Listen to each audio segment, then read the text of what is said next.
preguntar algo. ¿Puedo ir de campamento con Yoru? Sí, pero tienes que tener cuidado con los desconocidos. Tú ya sabes, lo que te digo siempre. Ya, mami. Va a ser en el Monte Uruguay. Ya, está bien, ve con cuidado. Ay, Yoru, qué bueno que terminamos de armar la tienda. Sí, por fin, pero el lugar está bien bonito, ¿no? Mira, Sí. bien acogedor. Oye, ¿has escuchado hablar de la cabaña mayor? O sea, me suena, pero ni idea. Está súper cerca acá. Si quieres, vamos, por favor. Pero no es muy oscuro, ya es tarde. No. Está cerca y va a ser rápido. Bueno. Vamos. Está cerrado. No te preocupes. Yo sé dónde está la llave. Puede estar por acá. ¿Cómo Mira. sabes que hay una llave? ¿Ya ves? Ah, bueno. Como que está muy oscuro acá, ¿no? Y está lleno de polvo y telarañas. Sí, debería haber una luz o algo. Por ahí creo que hay una vela. Voy a ir a... A ver, búscala.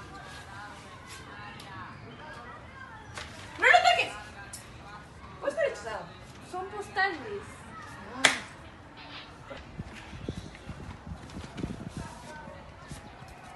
¿Por qué sale tu nombre y mi nombre aquí? Es muy extraño. ¿A quién le va a importar? No, qué miedo. Has venido, ¿no? Sí, pero no te quería decir. ¿Por qué? No sé, pensé que te podías enojar. No sé. No, pero ese lugar es extraño. Vámonos, vamos. Ya, parece bien, pero déjame llevarme el espejo, ¿ok? Ya no queda mucho para que nos veamos, mi querida Sofía.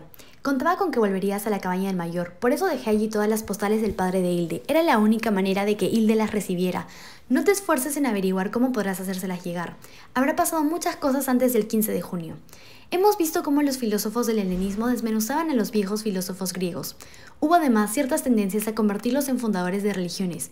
Plotino no estuvo muy lejos de rendir culto a Platón como el salvador de la humanidad, pero sabemos que hubo otro salvador que nació justo en el periodo que acabamos de estudiar.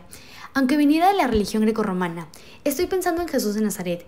En este capítulo veremos cómo el cristianismo fue penetrado poco a poco en el mundo grecorromano, más o menos de la misma manera en que el mundo de Hilde ha comenzado a penetrar en nuestro mundo. Hace 4000 años, los indoeuropeos estaban establecidos en las regiones del Mar Caspio y el Mar Negro. Pronto se inicia su migración hacia el sureste, Grecia, Italia y España. El sureste, Irán e India. El oeste, Europa Central hasta Inglaterra y Francia. Y el noreste, desde el norte de Europa hacia Europa del Este y Rusia. En todos estos lugares se mezclaron con culturas pre-indoeuropeas, aunque la religión y la lengua predominante fueran las de esta cultura. La cultura indoeuropea se basa en la fe en múltiples dioses. Entre las culturas había semejanzas, por ejemplo, veían el mundo como un drama entre el bien y el mal. Los indoeuropeos intentaron conseguir verdaderos conocimientos sobre la naturaleza y tenían una visión cíclica de la historia, ya que no tiene ni principio ni fin. Estos vienen de la península arábica. La historia semita y sus religiones han llegado lejos gracias al cristianismo y el islam.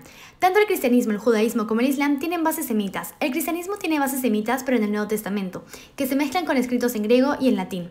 En cambio, los judíos tienen una visión lineal de la historia, que empezó cuando Dios creó el mundo y acabará el día del juicio final. Por ello, Jerusalén hoy es un centro religioso y de violencia, porque no se ponen de acuerdo en la soberanía religiosa de la ciudad eterna. Las tres resaltan el abismo entre Dios y su creación. Se dedican más a la lectura y a la oración. El cristianismo tiene antecedentes judíos. En el año 1000 a.C. hubo 3 reyes en Israel, Saúl, David y Salomón. Entonces Israel estaba unido y vivió una época de grandeza. Los reyes eran intermediarios entre Dios y el pueblo. Luego, Israel se dividió en Israel y Judea. En el año 722 a.C., el norte fue invadido por asirios, y en el año 586 el sur fue conquistado por babilonios.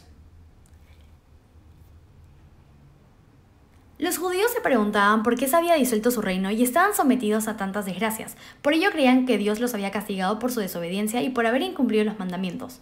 Pasaban los años y surgían profetas que decían que se acercaba el día del juicio final.